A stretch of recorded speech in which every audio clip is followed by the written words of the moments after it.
Bienvenidos todos a Los Cinecluberos, podcast de cine en el que su servidor Luis Enrique Jiménez y Emilio Méndez hablamos sobre estrenos en cartelera mexicana, ya sea en cines o en streaming.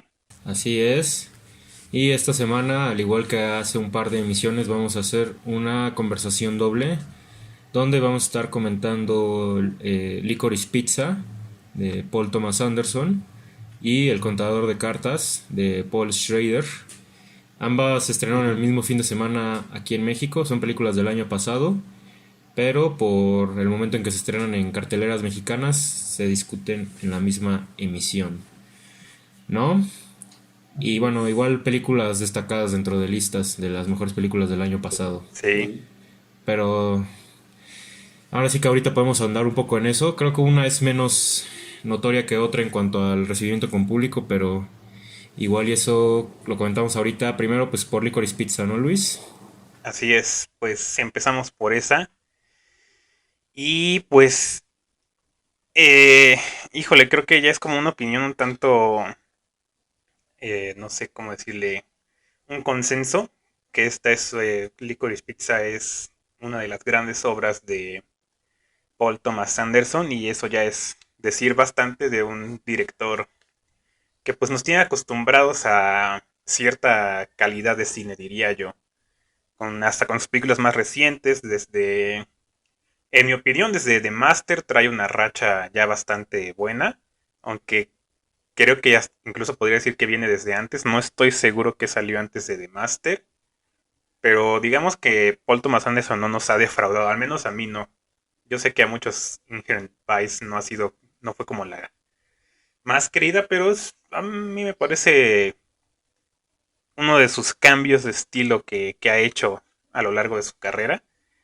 Y pues bueno, con Licorice Pizza me parece fascinante cómo después de hacer películas un tanto complicadas por tanto tiempo, eh, se, se tira algo un tanto más sencillo, ¿no? Y en esa misma sencillez se vuelve muy encantadora.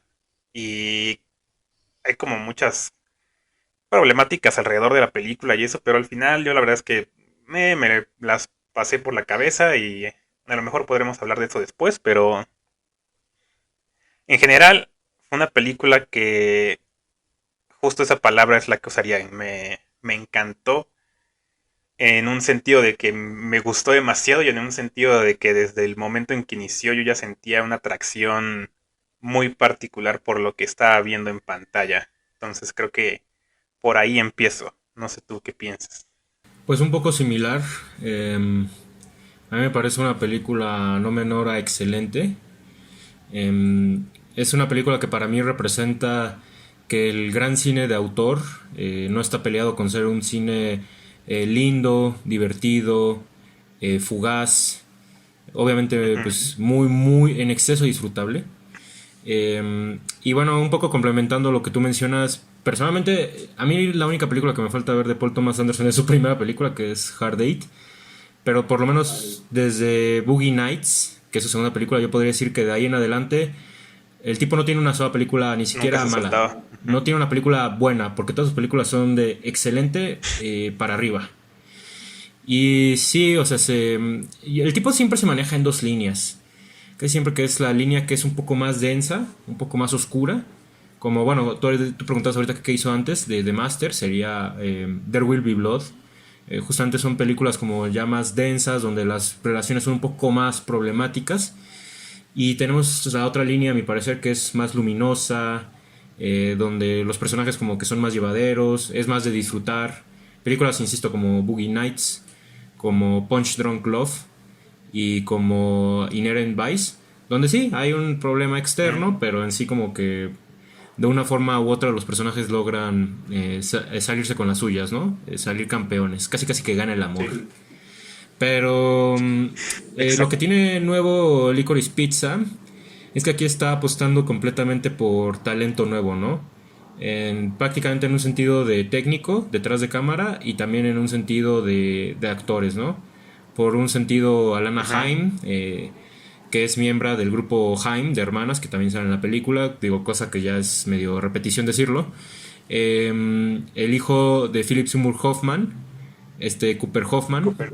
y también el que edita la película, el fotógrafo de la película, son primerizos, son gente que ha grabado videoclips con Paul Thomas Anderson, pero que aquí ya los mete de lleno en un largometraje. Y creo que todos estos factores hacen que la película se sienta como muy fresca, muy alivianada. Insisto, es una película que uno se deja muy fácil llevar por ella y que, Ujú. como tú dices, yo creo que desde la primera secuencia la película a mí me lleva. O sea, yo dije, vamos a ver qué onda con esta película. Apenas inicia y yo ya me había enamorado con ella, ¿no? Esta primera secuencia, tal cual empieza la película y empieza con cómo se conocen los personajes, que es Alana y Gary, en cómo se conocen y cómo empiezan esta relación en la que va a consistir el resto de la película. Y yo creo que ya desde ahí ganan al público por knockout. Habrá Sí, quien creo que no sí. les gusta tanto esta película, la verdad no entiendo por qué. Digo, parece ser que tú no eres de ellos, entonces no voy a poder ahondar en eso, pero sí hay gente que parece que no le está gustando mucho, insisto, no sé por qué. Bueno, siempre se le va a poder ver dientes al caballo, ¿no? Pero Sí, claro. eh, a mí sí me parece una película en exceso disfrutable. Las 2 horas y cacho se me van corriendo. Se me hace una película muy linda. De verdad, muy, muy linda y pues nada, ya de aquí creo que podemos partir para la conversación, por donde gustes llevarla, mi buen Luis. Pues no sé si quiero llevarla por ahí, pero sí quisiera comentar que se me hace curioso esta parte de cómo no le gusta a todo el público esta película. Y creo que en general el cine de Paul Thomas Anderson, a mí se me hace muy curioso porque siento que sus películas deberían ser disfrutables para todo público, a pesar de sus ambiciones, digamos, artísticas y eso. O sea, en general se me hacen películas muy entretenidas. Y como que nunca me había caído el 20 de que en realidad la gente no lo ve así. Hasta Licorice Pizza, que sí tiene como sus... Bueno, sí tiene sus detractores, pero también tiene como gente que dice como de, pues estuvo largona, ¿no? Y para mí es como de, o sea, pues sí, sí se va como en un ritmo pausadón, pero creo que eso es a mí lo que me gusta, como que no, como que fluye bien. Es de esas películas que me gusta sentarme, que el tiempo pase, ¿no? Pero sí veo mucha, pues sí, como que no es del gusto del público en general y yo pensaría que una película de ese tipo lo sería, ¿no?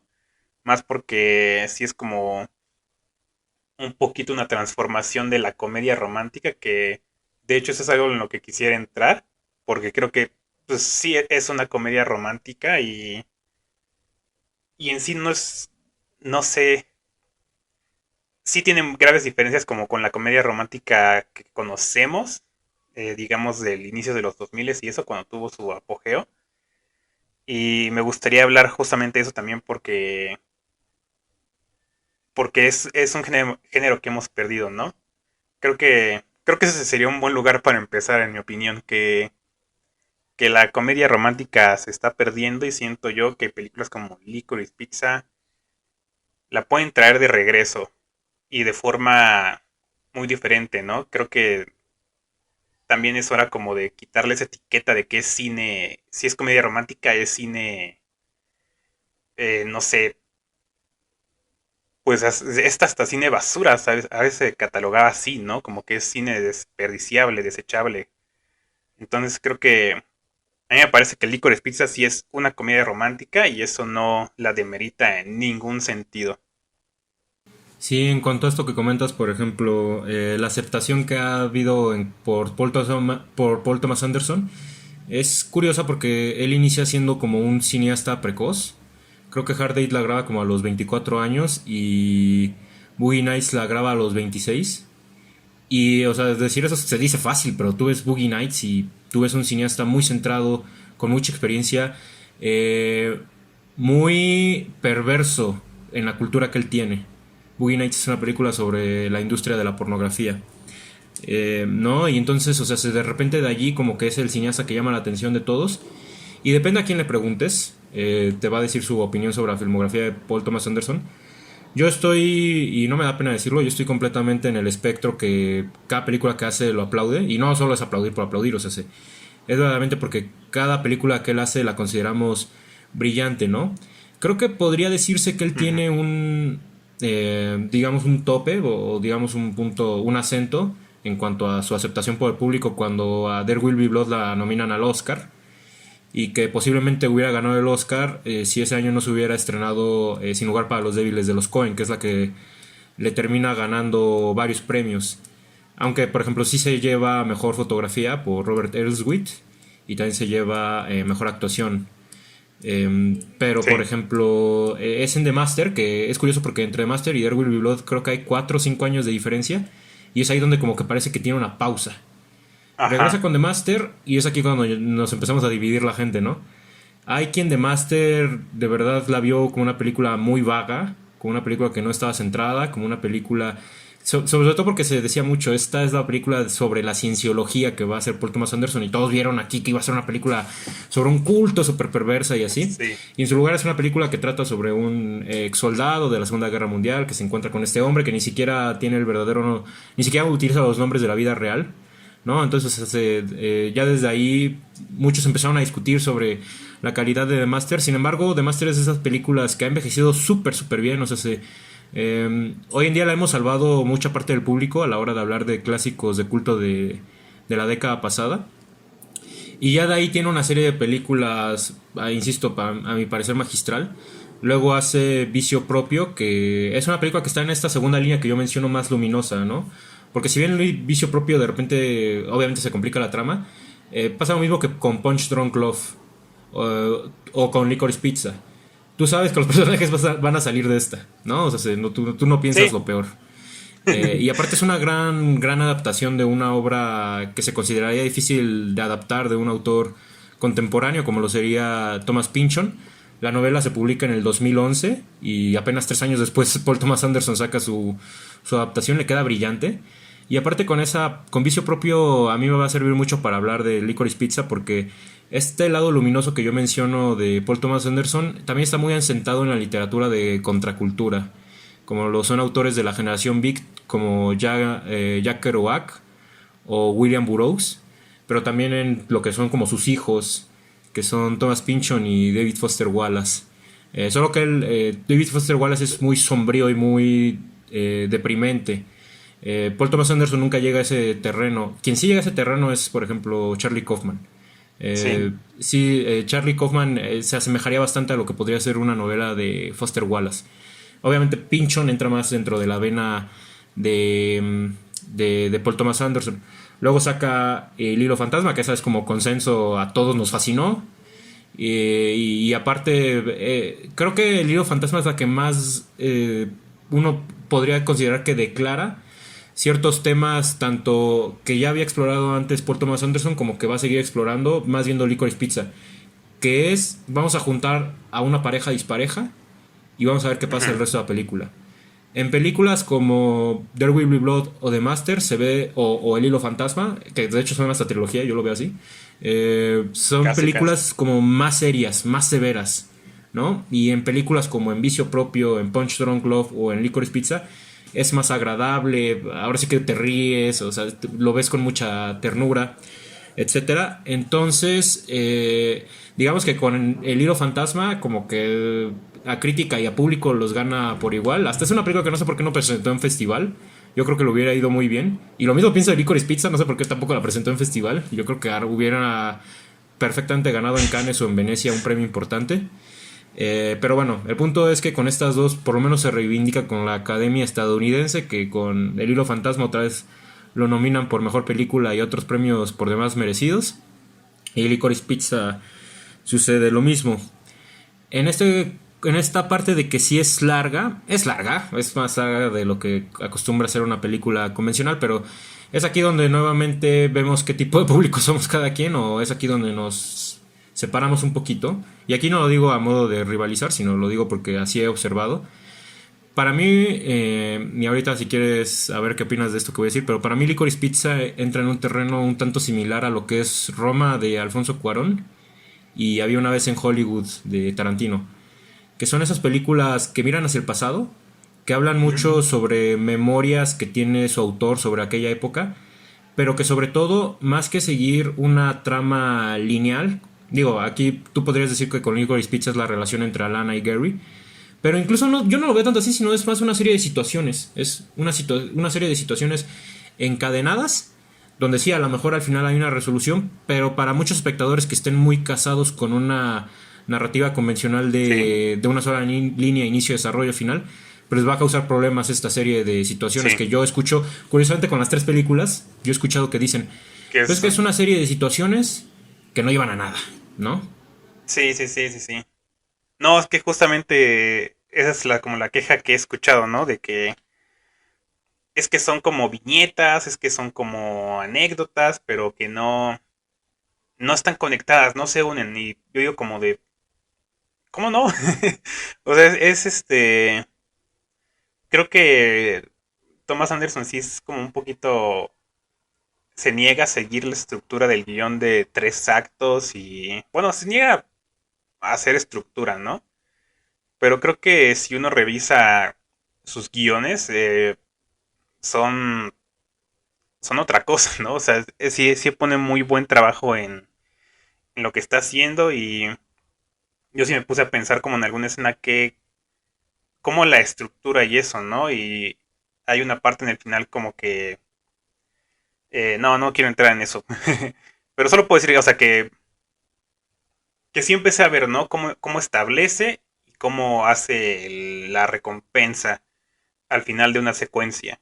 Y eso lo hace en cada uno, o sea, casi cada secuencia tiene su inicio y tiene su final y se conectan, ¿no? De alguna forma sí hay una línea emocional en toda la película. Pero sí, creo que una de las cosas que más he visto que causa como disgusto del público en general es eso, ¿no? Como que no hay una historia, que eso es lo que es como la queja principal siempre de la gente, es que no hay historia. Y pues creo que aquí ya lo hemos dicho antes, ¿no? O sea, las películas no necesitan tener historia como tal, ¿no? Eso no es un elemento esencial, ¿no? Para una película. O sea, puede tenerlo, ¿no? Y depende de la película, ¿no? O sea, hay unas que lo necesitan, hay otras que no. Y creo que en el cine de Paul Thomas Anderson no es necesario. O sea, él mismo sabe que sus películas son como esa colección de, pues sí, de situaciones repartidas, pero que siguen una misma línea emocional. Creo que a mí me gusta justamente por eso, porque no es como, no puedes saber a dónde va, ¿no?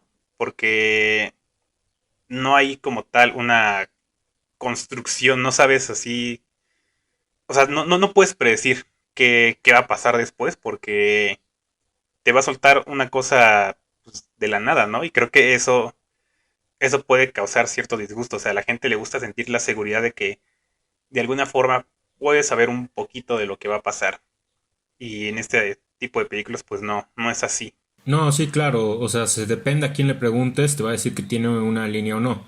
Si a mí me lo preguntas, las tres películas que yo estoy mencionando, Roma es la historia de una mujer que aprende a lidiar, a reivindicarse con su dolor después de una pérdida. Once Upon a Ujú. Time in Hollywood es esa historia sobre cómo cambian los tiempos y sobre cómo cambió una industria en el 69, que es un año como muy parteaguas, aparte Sí, tanto Roma como Once Upon a Time in Hollywood ambientadas en el mismo año. Y Tarantino cuando presentó Hollywood en el Festival de Cannes dijo, este es mi Roma. Comentario que a muchos les sí. hace ruido porque dicen, pues ni siquiera una es a color y otra es en blanco y negro, ¿no? O sea, ¿qué tienen que ver? Pero, o sea, son películas, y ahora sí que aquí yo sí voy a utilizar este término, son películas espiritualmente unidas. Para más estas dos. Claro, sí. Licorice Pizza no tanto. Licorice Pizza sí no está tan espiritualmente unida con estas dos. Pero por ejemplo, Licorice Pizza, la línea que sigue es un poco la línea sobre el destino. Y sobre cómo las relaciones pasan Sí, por estos sube y bajas.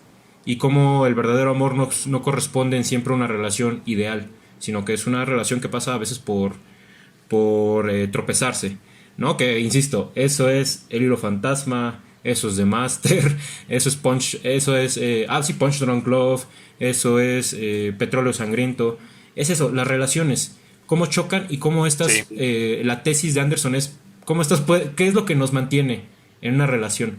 Que eso es lo que vuelve muy complejo su cine, a mi parecer, porque creo que no te da la respuesta conciliadora como aquello que nos une a una persona es compartir nuestros gustos, es el amor.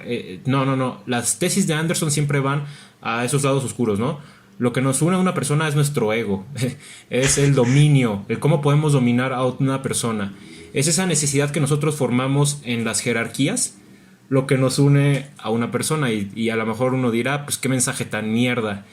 Pero yo creo que hay que Sí. entender pues, que eso es condición humana y que necesitamos como entender nuestra condición humana pues para entender dónde estamos parados hoy en día, ¿no? Y me gusta mucho cómo lo complejiza Anderson en toda la película de Licorice Pizza, porque digamos que la película hay una presentación, hay unos dos primeros encuentros entre ambos personajes y luego surge una situación donde estos se tienen que desviar. Que es particularmente, digo, yo creo que esto no es spoiler, bueno, lo voy a decir de una manera muy vaga, pero es que uno de ellos se enamora de otra persona y empieza a salir con esa persona. Y es desde ese momento que ya la relación va a ir así, subida, bajada, hasta llegar a no sé dónde, ¿no?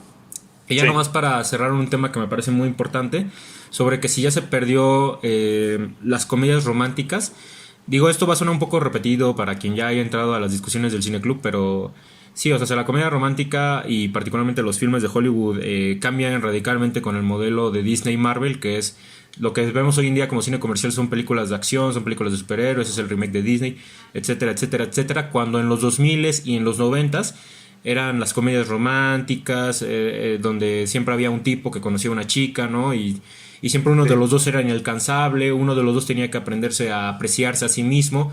Que Licorice Pizza, por ejemplo, es contestataria en ese sentido. Aquí ninguno de los dos tiene que aprender a apreciarse, sino lo contrario, abrazan sus imperfecciones, ¿no? Y eso es lo que los lleva a lugares interesantes a lo largo de la película. Y entonces hoy en día la comedia romántica, curiosamente, yo creo que está en dos terrenos. Uno es en las series de televisión y otro es en el cine ya más intelectual. O sea, si por ejemplo, yo lo estaba viendo la vez que discutimos esta película Palm Springs Palm en el Cine Springs. Club.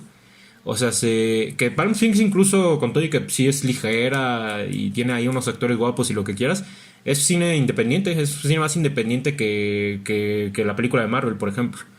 En el 2020 hubo unos ejemplos, a mi parecer, muy interesantes de comedia romántica, como lo que fue la adaptación de Emma, de Jane Austen, con Anya Taylor-Joy como protagónico, como protagónica, y On the Rocks de Sofía Coppola. El ejemplo de On the Rocks me parece más interesante porque ese ya es cine más lento, es lo que podremos más identificar como cine de autor, y es cine más conceptual, donde su mensaje está más enterrado que declarado, que es lo que pasaba en la comedia romántica comercial. Y sin embargo, lo que me parece muy interesante que es esto que tú dices, es que Paul Thomas Anderson ya llevaba rato trabajando esto de la comedia romántica. Insisto, en Punch Drunk Love o en Vicio Propio, que son versiones un tanto más extrañas de la comedia romántica, pero son comedias Pero románticas, son escenas sí, que tú son. disfrutas, son películas que tú disfrutas sus escenas, disfrutas a sus personajes, y eso destaca demasiado en Licorice Pizza. Es una película que si tú te aferras a una idea preconcebida, creo que no te va a gustar, pero si nomás ves lo que ves y dices, wow, qué cagado, están conduciendo un camión cuesta abajo en reversa, Exacto. es demasiado divertido, o sea, es una película muy divertida a mi parecer y muy disfrutable. Pues mira, creo que eh, ahorita con lo que estabas mencionando sobre la forma en que trata el amor Paul Thomas Anderson, me dio como pauta para hablar de cómo creo que tienen que ser las comedias románticas ahora. Eh, algo que hace rato también mencionaste que tú ves esto como una trilogía, yo también lo estaba pensando, porque en estas películas de The Master, eh, Phantom Thread y Licorice Pizza hay como una progresión de el amor, según Paul Thomas Anderson, ¿no? En The Master tenemos esta pareja que es que pues por el contexto en el que viven, el mundo en el que viven, o sea, es imposible, ¿no? No se puede dar esa relación por muchísimas razones, empezando porque son dos hombres, ¿no? En los 50. Y hay otras cuestiones más de clase y eso, pero ya es un poco extra. Y en Phantom Thread tenemos igual más o menos eso, pero que sí es una relación entre un hombre muy mayor, una mujer joven. Él es de mucho dinero, ella es, pues si no pobre, pero es clase baja, ¿no? Digamos. Y pero que al final, pues, en esa cuestión que es como del ego, pues se da la relación, ¿no? Como el rendirse ante el otro es lo que los hace unirse. Y a mí me fascina esa película, creo que es mi favorita de Paul Thomas Anderson, justamente por esta forma en la que ve el amor, ¿no? Es como algo que empieza muy difícil, pero que si se trabaja resulta ser muy sencillo. Y creo que eso lo vemos de nuevo en Licorice Pizza, o sea, es una relación que también en el contexto no se debería de dar, o sea, empezando por la diferencia de edad y esto, o sea, es un tanto tabú, ¿no? Pero aún así está esa conexión tan fuerte entre ellos que es como imposible separarse, ¿no? Y eso es algo que a mí me gusta mucho de lo que dice este Anderson sobre el amor, ¿no? Como que él su gran mensaje en estas películas es, o sea, si tú encuentras la conexión con una persona, sea lo que sea en el tiempo que sea, en el momento que sea, o sea, no la dejes ir. Y, y a mí lo curioso ahí es que ni siquiera nos está hablando así como que digamos de amor romántico, ¿no? Como tal, a fuerza. Como una relación de novios, digamos. O sea, él está hablando de una conexión más profunda que eso, ¿no? De algo entre dos personas que rebase eso, ¿no? Y nos está diciendo eso, ¿no? Como que no lo dejes ir ni siquiera por la diferencia de edad, que pues sí es medio terrible, pero o sea, pero si ya lo tienes, no lo dejes ir. Y a mí lo que me gusta de esto es que nos presenta personajes, pues no virtuosos, ¿no? O sea, tenemos a esta chava Alana que pues a los 25 años sigue trabajando en este lugar que no le ayuda en nada y que sigue viviendo con sus papás, o sea, tiene una vida muy frustrada, ¿no? Y no sabe qué hacer.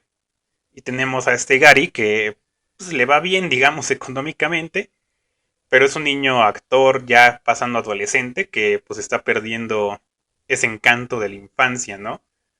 Y, y como que creo que en particular él es un personaje, digamos, un tanto manipulador. O sea, a mí sí me llegó a caer bastante mal en algunos momentos, porque sí es una persona que toma mucho, ¿no? Y que no da tanto.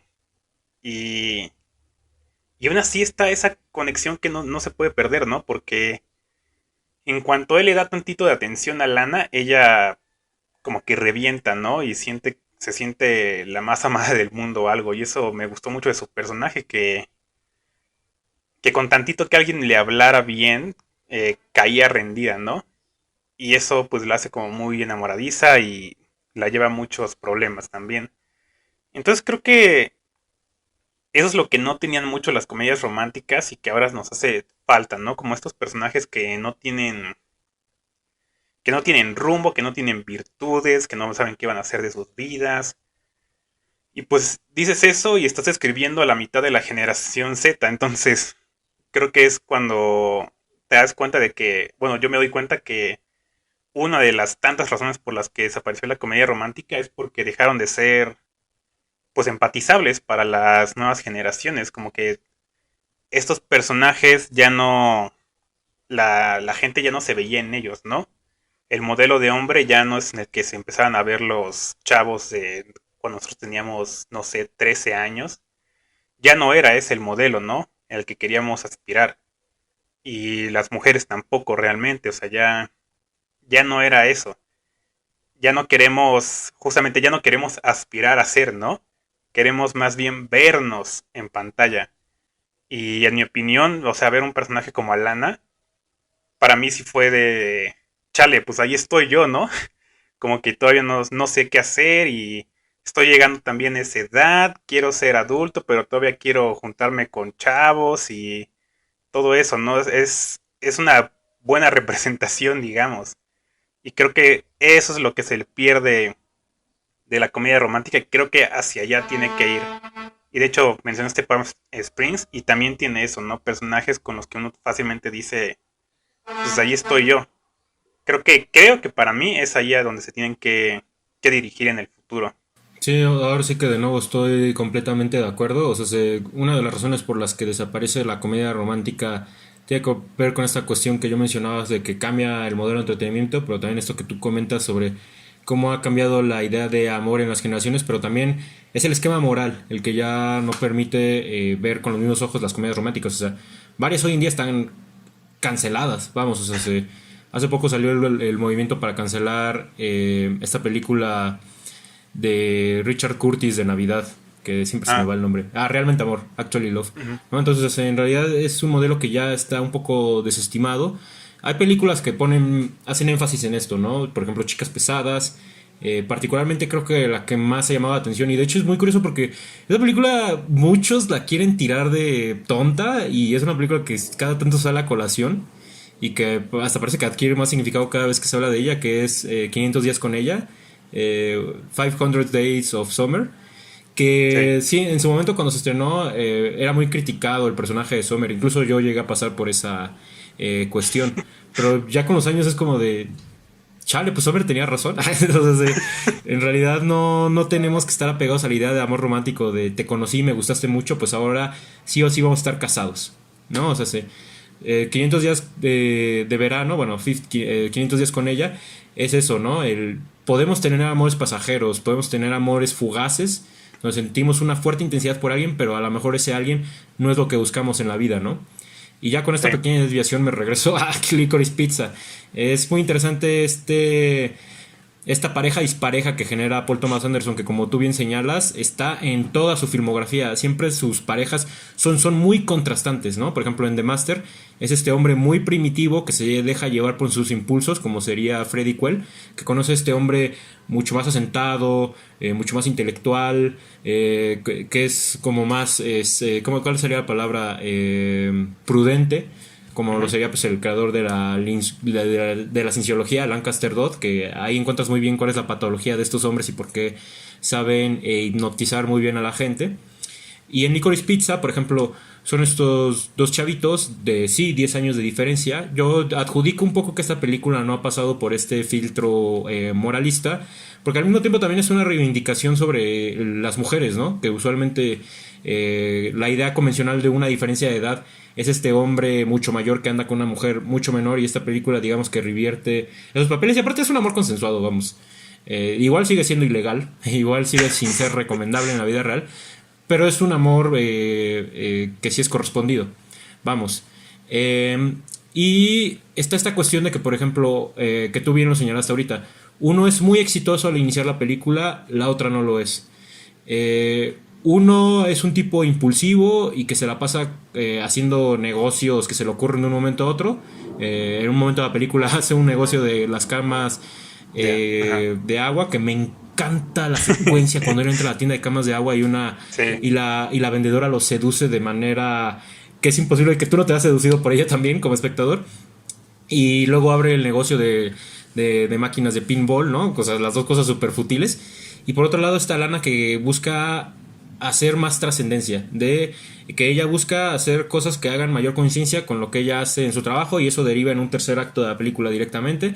Pero como tú bien dices, es una mujer que también busca cierto reconocimiento o cierto cariño de la gente, y eso lo lleva también a ciertos lados, ¿no? También mencionar los cameos en esta película de Sean Penn y de Bradley Cooper, magníficos.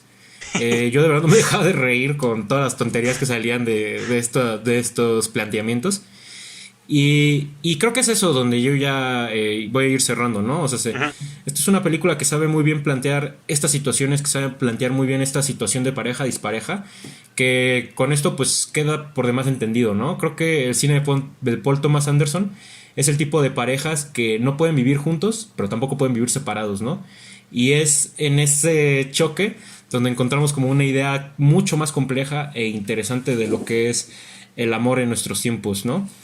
Eso, y pues nuevamente decir que Licorice Pizza a mí me parece una película demasiado disfrutable. O sea, yo la voy a seguir viendo cada tanto y voy a seguirme riendo y disfrutando sus situaciones muy reales, pero que resulta difícil pensar que eso le puede pasar a una persona, ¿no? O sea, vamos, la amé, pues. Pues mira, fíjate, ahorita que me hiciste lo del filtro moralista, de hecho sí, sí le ha tocado muy fuerte en redes sociales, eh, pero creo que comparación de otras películas como por ejemplo esta de Cuties, no fue tan fuerte y no se desestimó tanto a la película. De hecho, me hizo revalorar esa situación de Cuties, pero creo que esa es conversación para otro momento. Sí, sí le tocó, pero para mí, o sea, algo que no he mencionado hasta ahora es que Paul Thomas Anderson bien sabe que está mal. O sea, él en ningún momento te dice como que no está consciente de que es algo ilegal. O sea, es de lo primero que se dice, ¿no? O sea, es ilegal.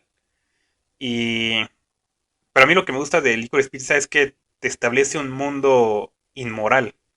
Te establece estos 70s muy bonitos, sí, en vista, pero la gente es nefasta.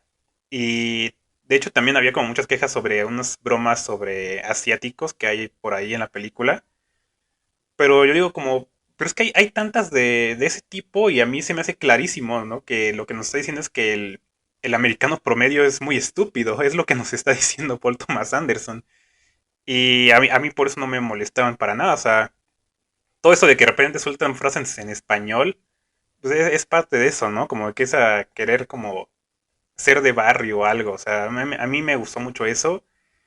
Y te está diciendo eso, o sea, este mundo no es moral, o sea, y entre tantas cosas que están mal, o sea, esta pareja realmente no es como lo peor que vas a ver, ¿no? Y pues, ¿qué más? ¿Qué más? Algo más iba a decir, pero se me Ahí, fue ahí sí ahorita. puedo nomás agregar Ah, unas cosillas.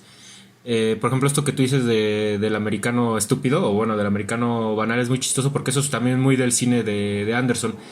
Es muy curioso sí, porque creo que muchos ubicamos al cine de Anderson como un cine muy intelectual, que de hecho lo es. Como que tiene de repente diálogos muy densos, tiene trasfondos también que vale la pena como de repente investigarlos. sí, ¿Qué es la cienciología? ¿Cuál era el mundo de la moda en tal época?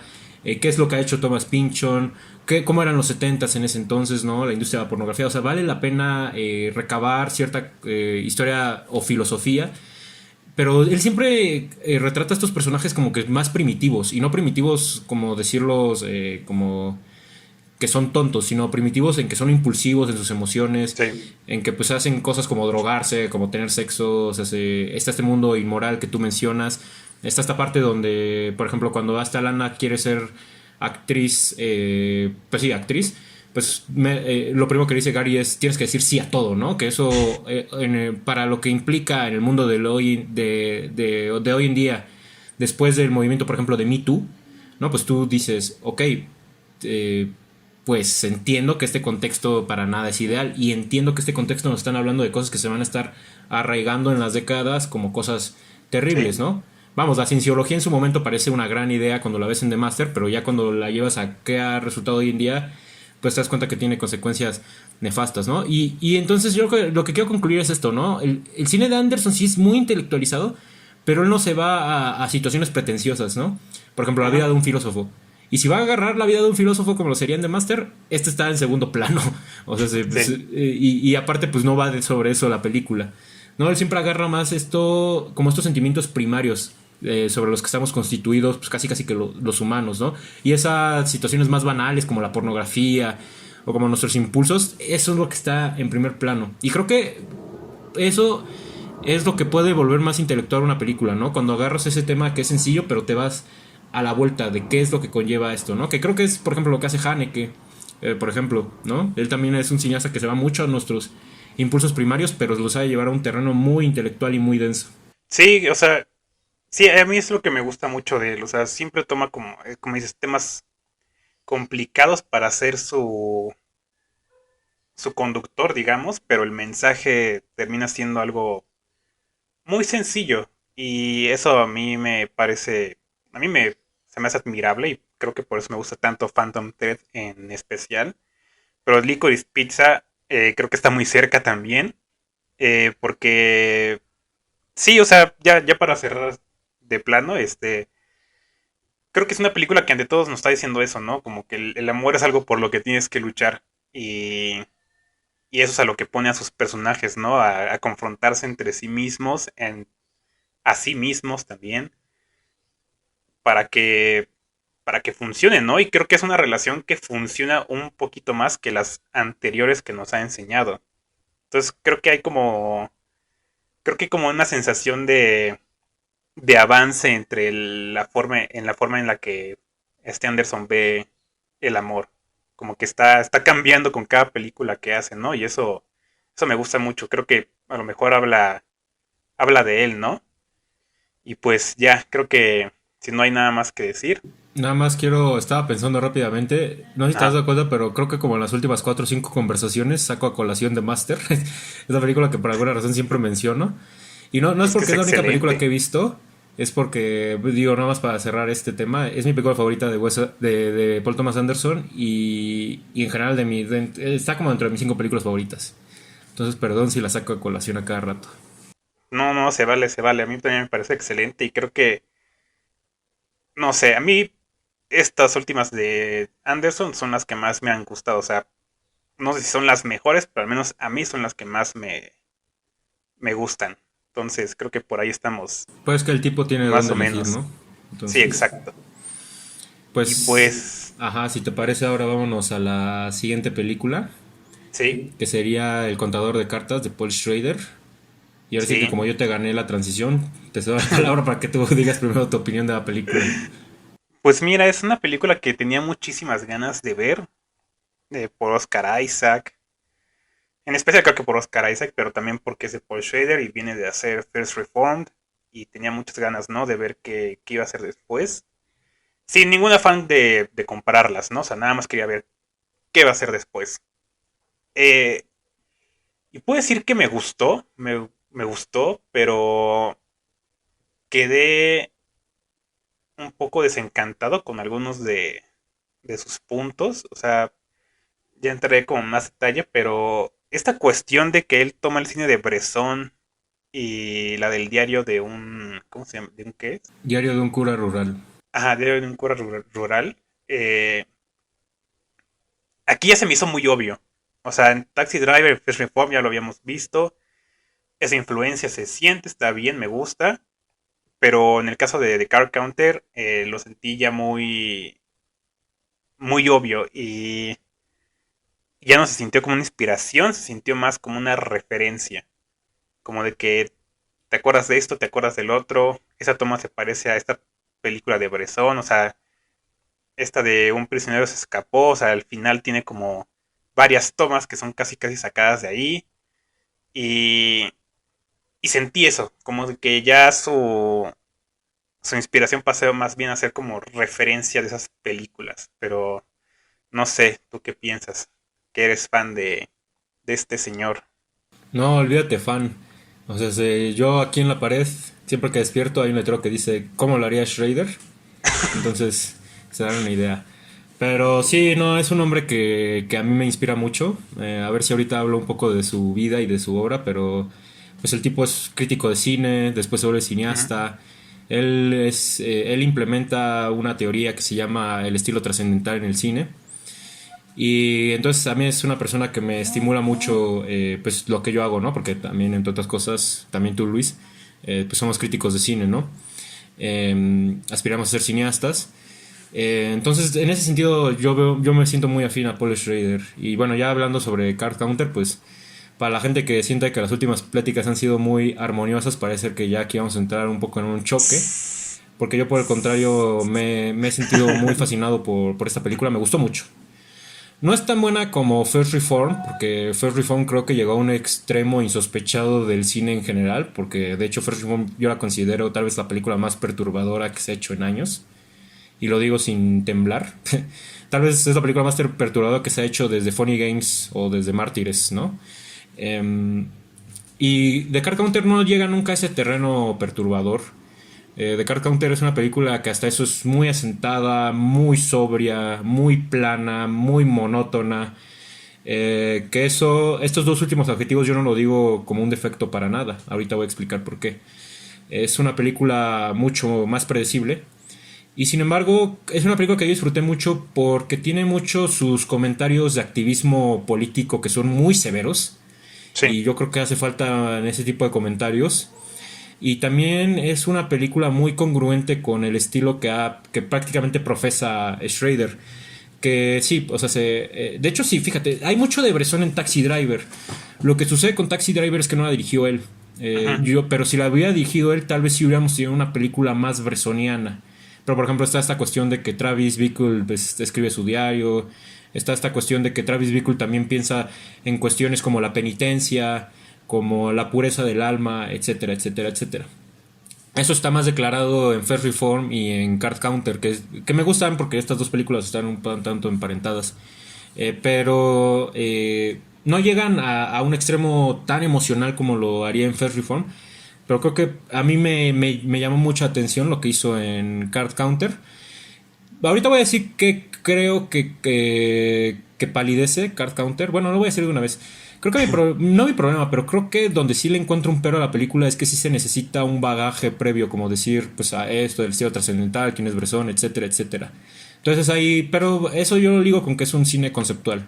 Y el cine conceptual, pues a veces sí se tiene que tener cierto trasfondo para confrontarlo. Por lo menos uno ideológico. Y creo que la idea de cine trascendental sí no es una que se discuta mucho a la hora de hablar de cine. Pero fuera de eso, creo que es una película muy congruente con lo que ha hecho Schrader, ya ni siquiera digamos como cineasta, sino en su carrera también como crítico. Creo que es una Ujú. película muy congruente en ese sentido y a mí me gusta mucho lo que logra aquí. Eh, Fíjate que sí está un tanto emparentada con Diario de un cura rural y con un prisionero a muerte, un condenado a muerte escapó. Pero esta con la que está más emparentada es con Pickpocket. Pickpocket, que es una película sobre un hurtador de bolsas. Y es que hay ese fetichismo por las manos. Hay esa cuestión de un tipo que, si bien hace cosas ilegales, como contar cartas, que es ahí donde se desvía la película de Pickpocket, ¿no? Pickpocket es de un tipo que hurta bolsas, Card Counter es de un tipo que cuenta cartas en casinos. Se desvía en ese sentido, pero incluso hasta de hecho tiene el mismo final. No voy a decir cuál es el final de uno ni de otro, porque si no han visto Pickpocket ni han visto Card Counter, yo sí sería partidario de que las vieran. Pero sí tiene el mismo final, básicamente, hasta eso. Entonces, sí es más afín a esa película. Y yo esa cuestión de repetir a Bresson yo para nada la veo negativa porque tiene que ver con la simpleza que propone el estilo trascendental. Pero si quieres, antes de ponernos a debatir de eso, si quieres, creo que había un tema por ahí que dejaste abierto. O no sé si todo lo que yo he dicho te ha causado algún comentario. Creo que no me acuerdo que si había dejado algo Creo que abierto, dijiste que pero ibas a discutir de algo más que no te pareció. No me acuerdo bien. ni yo me acuerdo, pero si no, ahorita me acuerdo, no sé.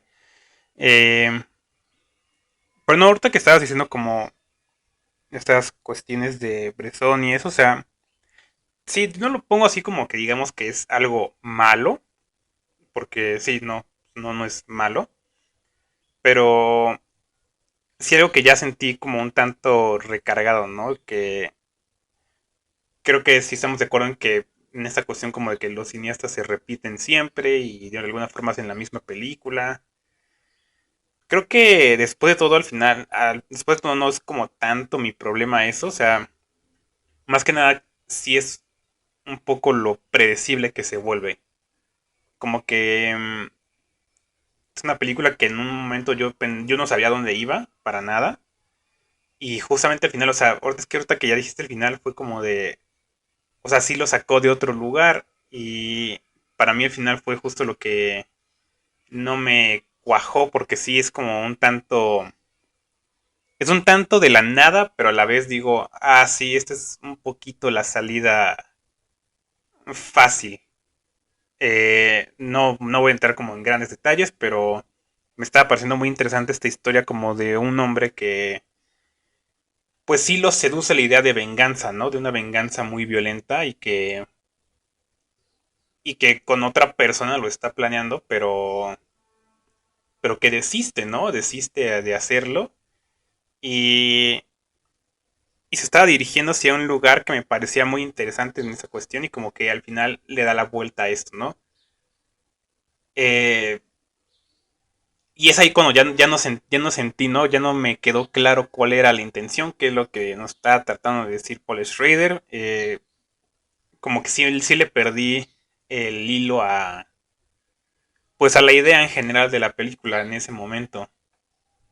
No sé si me entiendes como de qué exactamente estoy hablando.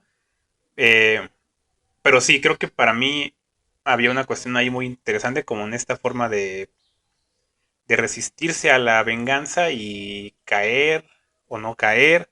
Como que esa cuestión me siente muy interesante. Pero pues el final se va por uno de estos caminos y fue ahí cuando ya no me cuajó la película. Eh, no sé, ¿qué piensas? Sí, fíjate que creo que sí entiendo a qué te refieres. Va a sonar un poco abstracto como no poder entrar en la trama, pero lo que sí creo que sí valdría la pena, al menos para mí, para mi justificación, es hablar un poco de qué va la película, ¿no?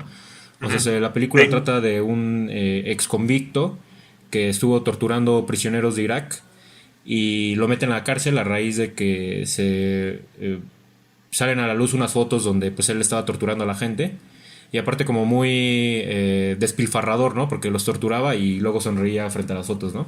Lo cual obviamente es una crítica muy dura hacia lo que es como la militarización estadounidense y su política de guerra, ¿no? Sobre cómo ellos pretenden salvar a los países de sí mismos.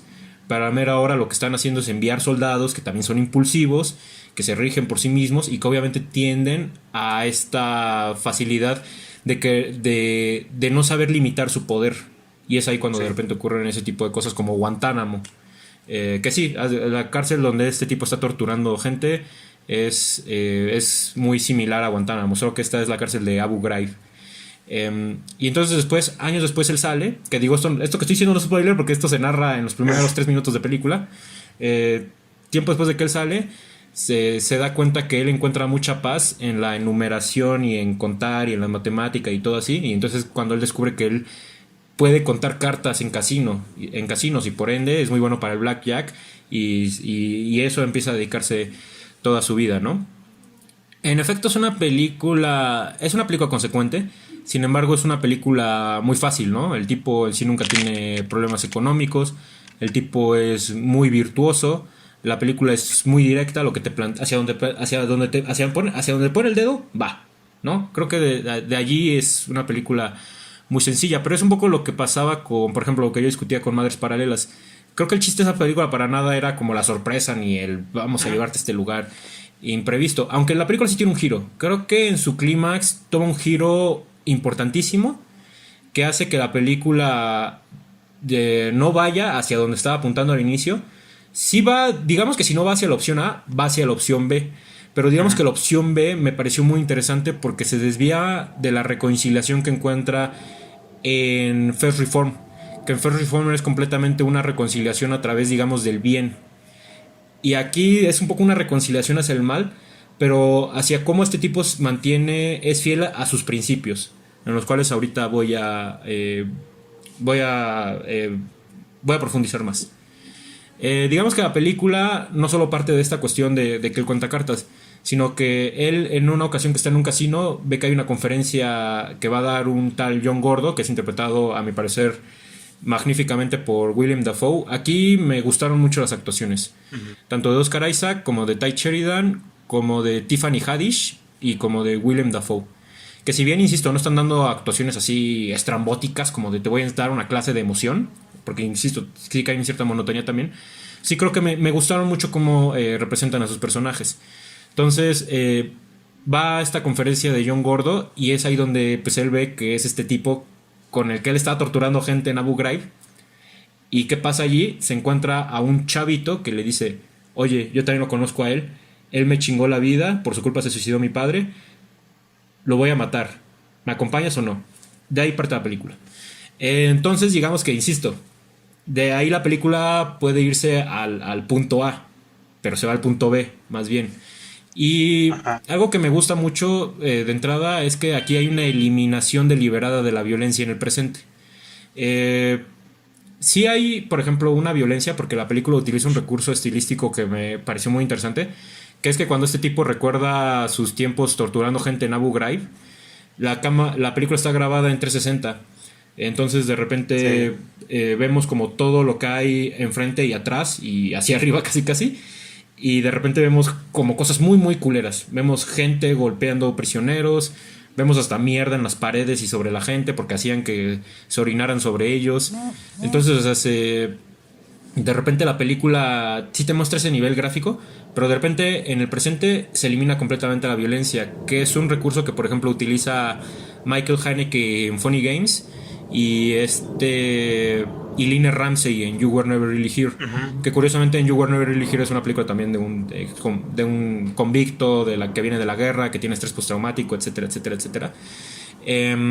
Solo que lo que se me hace muy interesante es que tanto en Funny Games como en You Were Never Really Here, y para quien no haya visto estas películas y se puede imaginar de qué estoy hablando, vamos a ver un acto violento, pero el cineasta hace una trampa y en vez de ver el acto violento voltea la cámara o hace elipsis.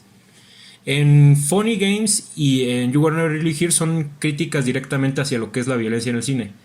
Lo que hace aquí Schrader es que le evita la violencia para evitar artificios, porque esta es una película muy pura.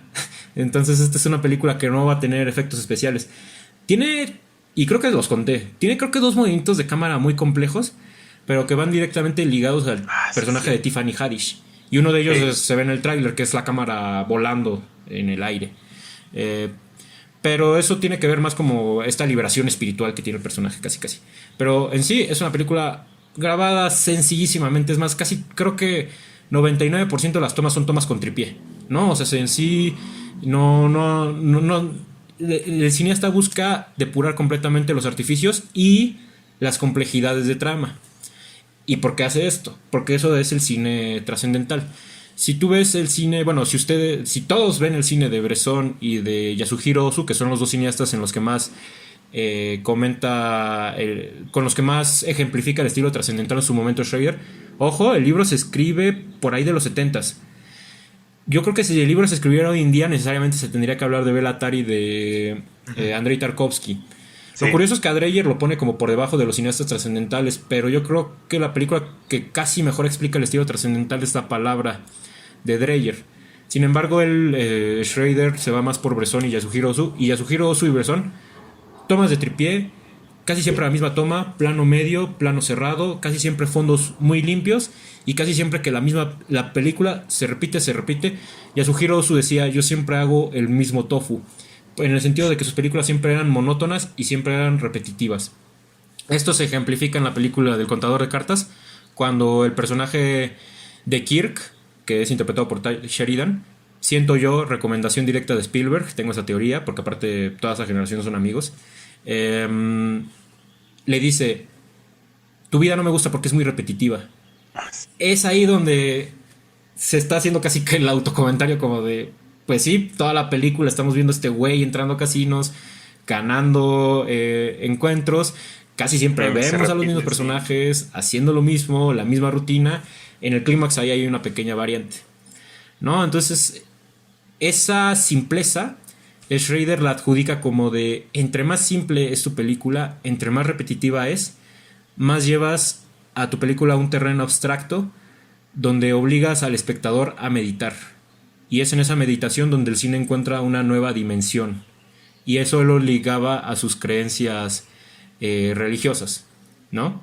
Entonces, que bueno, para todo esto, si tú eres un artista y no consideras que el arte tiene una dimensión invisible que no podemos explicar, pues entonces no sé qué haces. Porque yo creo que es importante ese tipo de ideas a la hora de hacer obras. Entonces es ahí donde yo veo, insisto, la congruencia en lo que él hace. Donde yo digo, sí, me estás repitiendo las cosas.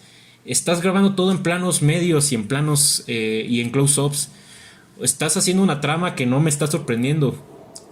Pues eso es tu cine. Y sí, me gusta porque creo que aparte de no se queda en esta monotonía, sino que le agrega esta capa compleja, que eso sí no lo tenía ni el cine de Bresson, un poquito el de Yasuhiro Ozu. Por ejemplo, en Tokyo Story sí está esta capa de cómo la Segunda Guerra Mundial afecta a la población japonesa. Pero aquí en el cine de Paul Schrader está más declarada esa intención hacia cómo él era protestante contra la guerra. Porque él sí era... él sí es un activista político de a de veras, ¿eh? O sea, él cuando era en la universidad juntaba a sus compañeros, los subía a un camión y ¿saben qué? vámonos a hacer un plantón enfrente de la Casa Blanca. O sea, así de radical era él, ¿no? Y entonces por eso su cine casi siempre es esta herencia de qué le hizo la guerra a un personaje, más o menos como You Were Never Really Here, ¿no? O sea, es eso sobre cómo la guerra afecta a un personaje y sobre cuál es la verdadera participación de estos soldados en la guerra, ¿no? Que por ejemplo en First Reform el protagonista pierde a su hijo en la guerra de Ah, Irak, sí. justamente. Entonces, insisto, yo lo veo muy congruente con esto de trasladar el cine de Bresson y de Yasuhiro Ozu a su cine, pero dándole ese giro como de que también tiene la parte de, pues ahora por ejemplo de la guerra de Irak y por ejemplo mucho este Estados Unidos muy oscuro post, yo se adjudico post Bush hijo, ¿no? Que bueno, eso en su mandato cuando comienza la guerra de Irak, ¿no? Entonces es ahí donde el filme a mí me mueve mucho. Me cachondeo con él, vamos. Este, casi nos estamos ya casi pasando el tiempo, entonces sería casi para ir cerrando. Si nos llevó un buen de rato Licorice Pizza y medio no Sí. llegamos tanto a esta, pero fíjate, ahorita creo que lo que puedo resumir es que esa cuestión como que dices que la película va por el lado A y se va por el lado B, ¿no? Y siento que es ese tipo de películas que solo tienen eso, ¿no? Como que esos dos caminos. Y, y si no te gusta una opción, o sea, es difícil que lo valores bien. Y creo que eso es algo que me pasó, como que yo ya estaba muy aferrado al lado A y cuando se fue por el B, sí fue de, qué pedo, esto ya no es lo que yo quería, ¿no? Eh, pero creo que sí, bueno, con todo esto que estoy diciendo como que sí tiene mucho más sentido, sí me hace más sentido ya. Y sí, o sea, sí, ya, como que ya entiendo más hacia dónde va la idea de Schrader con esto y me gusta mucho que se meta en esta cuestión de la guerra y lo que hace con los soldados, porque a comparación de muchas otras películas creo que no fue nada tibio en esto, o sea, él sí fue muy directo, ¿no? En en estas guerras estaban haciendo tal cosa y cuando se quiso como procesar judicialmente, o sea, nada más agarraron a quienes estaban como en las fotos, ¿no? Es lo que decían que es lo que a él le pasó, ¿no? Por estar en las fotos, pero a su supervisor, ni a supervisores de su supervisor, ni al supervisor del supervisor, o sea, a ellos no les pasó nada, ¿no? Y siguieron con sus vidas normales. Sí, eso creo que es de las cosas que más aplaudo de la película, que no es nada tibia con su comentario político y creo que eso es algo que nos hace mucha falta en el cine porque siento que muchas películas se quedan a mitad del camino y no se meten realmente de lleno a decir todo esto, ¿no? Y creo que Paul Schrader sí lo hace, creo que tal vez por su edad creo que ya no tiene mucho que temer. Es un hombre un tanto solitario, digamos, y como que no tiene miedo de decir lo que piensa y eso lo pueden ver en su Facebook. Síganlo porque Sí. de repente sube cosas muy chistosas, a veces a veces lo mandan a callar de parte del estudio para que ya no esté, este, diciendo algunas cosas feas por ahí, pero vale la pena leerlo y de hecho publica ahí reseñas cortas de películas que salen y por eso también me gusta ahí seguirlo. Pero sí creo que The Car Counter, o sea, no es una película que me encantó, me gustó, también diría que me gustó mucho y la volvería a ver porque creo que hay cosas que dentro valen mucho la pena. Yo diría, la verdad, que Oscar Isaac me gustó más su actuación que varios de los nominados al Oscar en este año, pero pues no sé, le quedó grande o algo al Oscar y no está, pero a mí la verdad es que me tenía impresionado con su trabajo. Entonces creo que yo para cerrar eso, creo que es una película que sí me gustaría volver a ver, en especial también porque llegué un poquito tarde, porque la Cineteca ya está poniendo sus películas como muy a la hora y ya no te dan tiempo de hacer nada. Eh, la quisiera volver a ver por eso y porque sí hay cosas por ahí que quiero notar más. Y de hecho también no es que conozca tanto si el cine de Bresson, ¿no? De Yoshihiro Ozu. Me hace falta también verlos un poco más a ver qué cosas capto. Entonces creo que me quedo con eso. Creo que me gustaría darle otra oportunidad a The Card Counter. Pues me alegra que ahora sí que tu consideración hacia particularmente de Card Counter, porque sí creo que es una película que ha pasado muy casi casi que de noche. Eh, Sobre todo, por ejemplo, en el Oscar, pues no la nominaron. Digo, no me sorprende, Nada. siendo que a First Reform solo la nominaron a mejor guión y obviamente no iba a ganar. Pero es una película que tuvo que haber estado nominado en todas las categorías. Entonces, sí, una película que, bueno, no en todas, pero sí por lo menos en actuación a Ethan Hawke y dirección Paul Schrader. Pero sí, esa película que es como más impresionante y tuvo mucho mejor consenso que esta, pues obviamente yo veía que esta iba a ser mucho más ignorada. Donde me sorprende más es en Venecia. Yo sí hubiera esperado que ahí se llevara algo, pero igual es ahí donde yo repito que pues no, los premios no es lo más importante en una película, sino la Sí. apreciación que cada uno le tenga a ellas. Y digo, este comentario va a estar muy sobrado, pero yo sí lo he pensado mucho. O sea, tanto Licorice Pizza como Card Counter, yo sí las voy a poner en mi lista de mis películas favoritas de 2021, que pues voy a sacar esa lista en un año, en el 2020, más bien, ajá, entran dentro de mis películas favoritas del 2022 y la lista la voy a estar sacando en el 2023. Porque sí, lamentablemente se estrenaron algo tardías en México. Paul Thomas Anderson siempre entra un año después en mis listas porque sus películas casi siempre las están en marzo. Pero sí, las dos las voy a estar considerando porque las dos me han encantado de distintas maneras y por distintas cuestiones. Pero sí, yo creo que esta película ahorita no va a causar mucho ruido, pero Paul Schrader ya es un cineasta por demás considerado dentro de la cultura cinematográfica. Yo sí he visto que hay gente hablando de esta película, pero sobre todo pues Sí. cuando estemos revisando a Schrader y a su obra, que de hecho no me quiero ir sin antes recomendarles este libro. Obviamente lean El estilo trascendental, pero también os recomiendo Misterios de la Sala Oscura de Fernanda Solórzano, donde ella ahí habla de la Tengo que vida de leer. Paul Schrader. Y en el capítulo de Taxi Driver, obviamente. Ella habla ahí de Paul Schrader. Y cuando se haga revisión a su carrera, que vamos, Taxi Driver y Todo Salvaje siempre van a ser comentadas en el mundo cinematográfico y seguramente eso va a llevar a gente a revisar a Paul Schrader. Eh, yo creo que cuando se comente su obra, Card Counter va a ser bastante reivindicada como de, oye, esta película era muy congruente con lo que este tipo profesaba y aparte creo que es una película muy interesante. Entonces, Sí. pues es ahí donde también los invitaría a que si no la han visto, sí véanla, pero sí, yo sí doy la garantía que no se van a divertir y que No. que es una película que sí desafía muchos parámetros del cine contemporáneo, ¿no? Porque sí tiene arraigado mucho cine viejito y Sí. medio lo moderniza y así. Es una mezcla muy curiosa, pero que a mí me funciona muy bien. Pues ya, creo que ya con esto podemos cerrar. Eh, Muy buena plática, aunque se nos acortó la de The Card Counter, pero Lamentablemente, pero sí. sí, lamentablemente, pero pues se habló, ¿no? Y pues ya, nos vemos a la próxima. Gracias por escucharnos o vernos.